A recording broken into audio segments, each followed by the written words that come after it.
Why would you leave behind a great job with a great salary? Nisha had everything most people are told to chase: the prestige, the salary, the corporate ladder. So when Jay asks why she walked away from it, her answer starts with a question most people are too afraid to ask themselves. There's so much more to life than following the traditional path where you get a job, qualify, keep going, climbing up the corporate ladder. And there was a point in my life where I felt like I had to really look inwards and ask myself, what am I actually doing? For a good part of it, I was really enjoying the banking lifestyle. There was glitz and glam to it. There was the business trips. There was the status. And for a while, I convinced myself that this is what I want. This is the life I want to live. And then as I went on, I felt like there was a massive disconnect between what I wanted to do and what I was doing. And I felt as I kept going, that misalignment kept getting louder and louder and louder. I had to go through quite a dark phase to understand that this isn't what I wanted. And it was at that point where I had to look inwards and ask myself the difficult questions. Like, am I living a life that I actually want, or one that everyone else expects me to live? Am I buying things that I want to buy for myself, or what I want to show other people that I have? Jay pushes Nisha on something almost everyone considering a career change struggles with: the feeling that you've invested too much time and too many years to walk away now. Her answer reframes the entire idea of what courage actually looks like. Talk to me about the bias that we have of, I've invested so much time and money into this. Everyone in my life understands this. How could I possibly dream about doing anything different? I mean, it's the hardest thing to do, living life because what everyone else has told you to do. But if you don't have the courage to write your own story, someone else will always write it for you.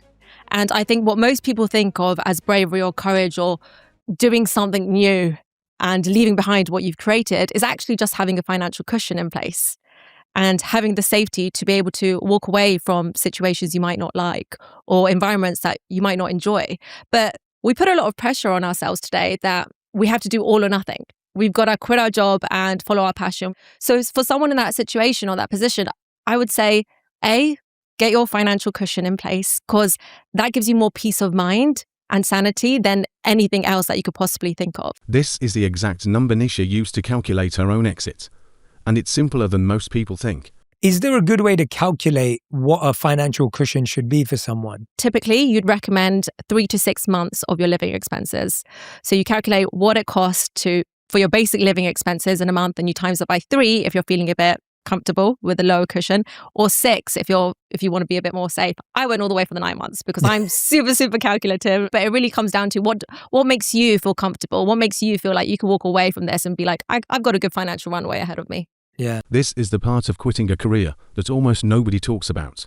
Nisha spent 9 years building her entire sense of self around her job title, and walking away meant losing more than just a paycheck. What were the things that were sacrificed in switching away from the life you thought you'd lead?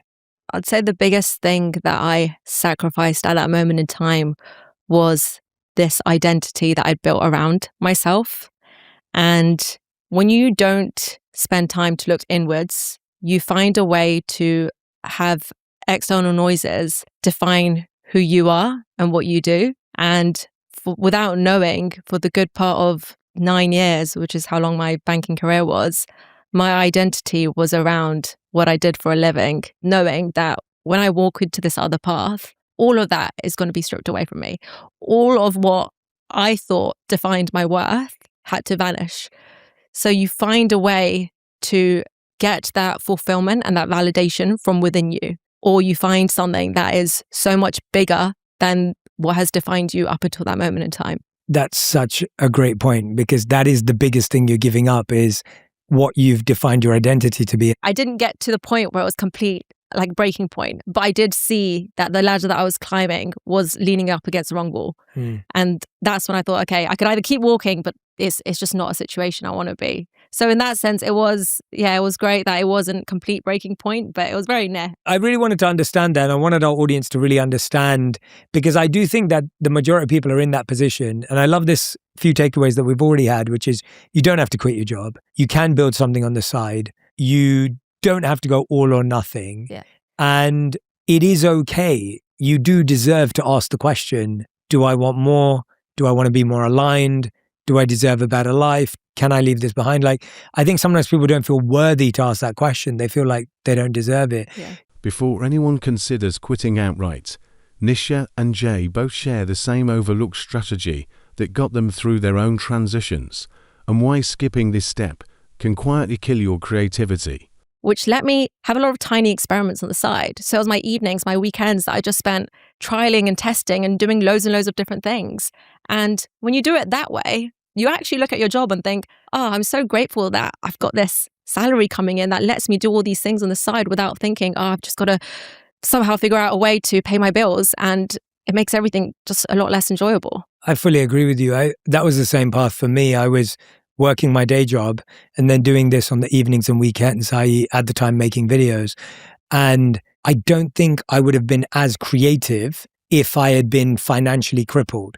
Now, I wasn't making that much money, but I was making enough to pay my bills and take care of things. And I was having to edit my videos because I couldn't afford to outsource it to someone.